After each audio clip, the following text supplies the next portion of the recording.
Imagine a tiny living thing designed to live inside your nervous system and decide how you feel, how you think, and when you can have peace. At first, it seems friendly. It shows up at parties, gives a light buzz, and makes you think you are in control. But each visit quietly rewrites your brain. It installs fast access to your pleasure centers. Over time, it stops being a guest and becomes the owner of the house. It starts to demand food. If you do not feed it, it squeezes your chest, clouds your thinking, makes you irritable with the people you love, and turns your days into a steady hum of anxiety. The cruel trick is that it convinces you it is your friend. You believe it calms you and keeps you company. You even pay for it while it slowly harms your body. This is not science fiction. This is nicotine addiction. Forget the scary images for a moment. Fear of the future rarely makes people quit, because addiction lives in a part of the brain that cares about now, not later. If you are here, you already see the problem. The choice to smoke has not felt like a choice, it has felt like giving in to a chemical demand. Today, we will not try to use willpower alone. Willpower runs out. Biology wins if we fight it head-on. Instead, we will understand the biology and the psychology, and then we will change both. The goal is simple. Starve the addiction until it dies and rebuild your freedom. You do not smoke because you are weak or broken. You smoke because you fell into a chemical trap that nature designed and industry perfected. The key players are acetylcholine and the dopaminergic reward system. Acetylcholine is a natural chemical messenger that helps your brain with attention, learning, and relaxation. The dopaminergic reward system is the brain network that uses dopamine to signal motivation and pleasure.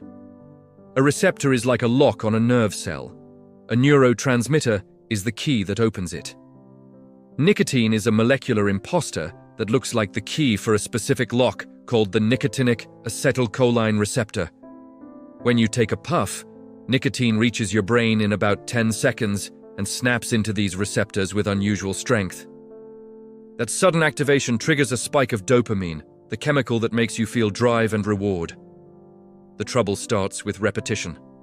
Your brain is smart. When it gets flooded with too much stimulation, it protects itself. It does this through downregulation, which means it reduces the number or sensitivity of receptors so the signal is not so loud. Imagine putting earplugs in when the music is too loud. Now the trap closes. With fewer sensitive receptors, normal joys like a hug, a meal, a walk, or a good conversation release less dopamine than before. Your baseline mood shifts downward.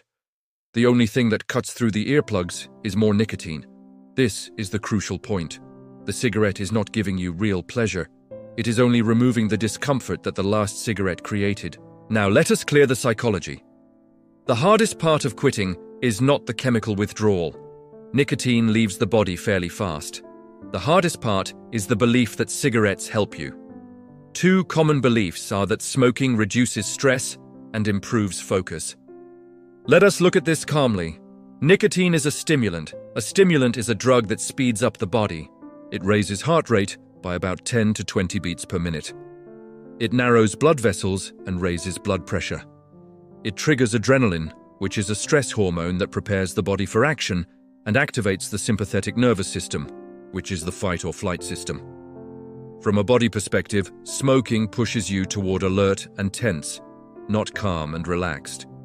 So why do smokers feel calmer after a cigarette during stress? This is because of double stress. A non-smoker feels the stress from the situation only. A smoker feels the situation plus nicotine withdrawal at the same time. Lighting a cigarette removes the withdrawal stress for a short while. Your brain mistakes relief from withdrawal for true relaxation. Your heart rate and blood pressure remain higher than the non-smokers. The same idea explains concentration and boredom. Nicotine does not fill an empty moment. It creates the empty moment by pulling your mind away from the present and toward the next dose.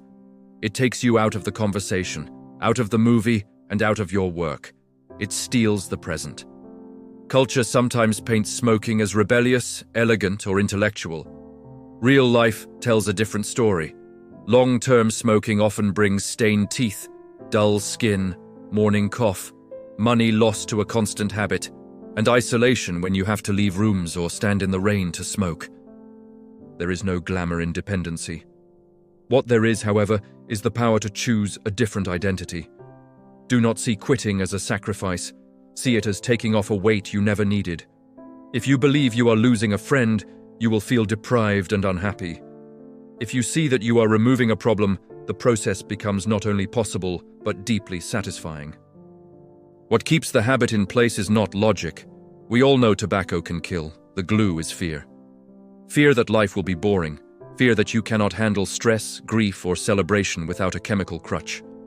That fear is fed by the big monster, which is psychological and behavioral dependence. Humans learn through repetition.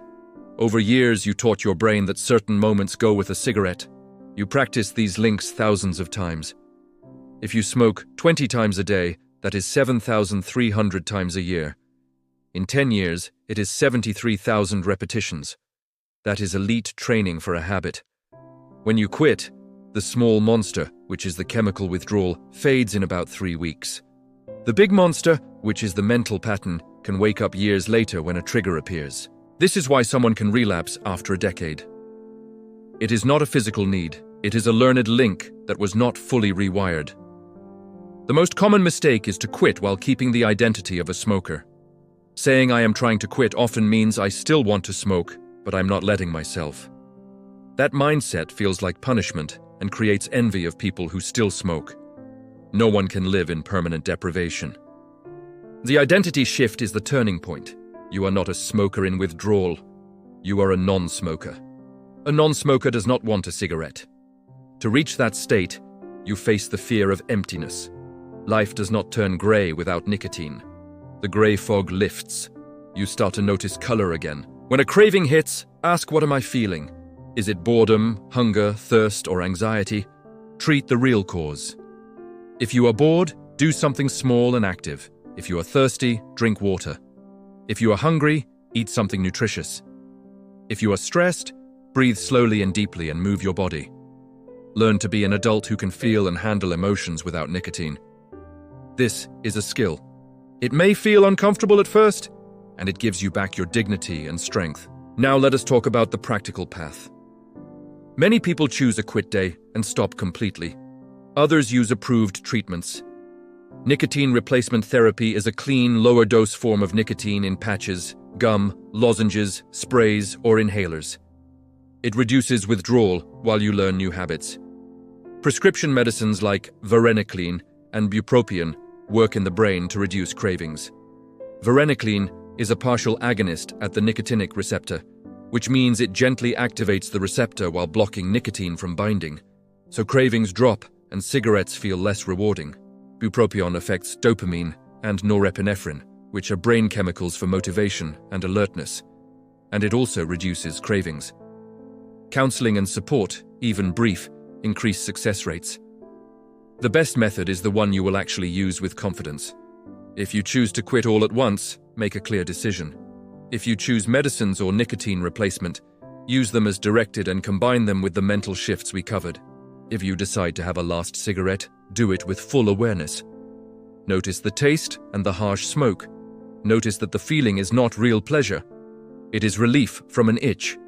Then make a clear promise to yourself that you will not put nicotine into your body again. A clean decision closes the door in your mind. In the first 3 days, the small monster is loud. Nicotine has a short half-life, which means the time it takes for half of it to leave the body is only a couple of hours. Within about 72 hours, all nicotine is gone. During this window, you may feel restlessness, irritability, trouble focusing, and a hollow feeling. Do not label this as pain, call it healing. Each wave of discomfort is a sign that your receptors are resetting and the parasite is starving. When you feel a craving, say to yourself, this is the feeling of my brain repairing. Then let it pass like a wave. Drink plenty of water. Nicotine is water-soluble, which means your body can flush it out in urine. Aim for sleep at regular times. Avoid alcohol for a while. Alcohol lowers the activity of the prefrontal cortex, the part of the brain that handles self-control and planning, and it is a strong trigger for relapse.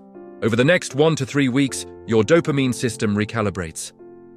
This is neuroplasticity, the brain's ability to rewire its connections and restore balance. You might feel flat for a bit. That is normal. Your brain is learning to produce pleasure naturally again. Face your triggers instead of hiding from them. If coffee is a trigger, drink a coffee and ride out the urge. A craving usually peaks and fades within minutes. Every time a trigger comes and you do not smoke, the old connection weakens. It is like not watering a weed. If you avoid triggers forever, fear of them stays strong. If you meet them and stay smoke-free, fear shrinks. There is one rule that protects everything you have built. None means none. People often relapse after months or years because of one idea. Just one. The addiction to nicotine does not get cured. It goes into remission, which means the disease is quiet but can wake up. The neural pathways that support the habit remain ready to react. One cigarette or cigar can reactivate the chain. One is not one becomes many. Keep your guard up and remember why you stopped. Something special tends to happen around the third or fourth week. You realize at midday that you did not think about smoking at all that morning. The mental fog lifts. Your energy rises. Your skin looks better. Your breath is easier. Most of all, you feel a quiet pride. You looked at a form of slavery and chose freedom. You are back in the driver's seat of your own body and mind. If you know someone who needs this message, share it. Take a steady breath and step forward. Your freedom starts now.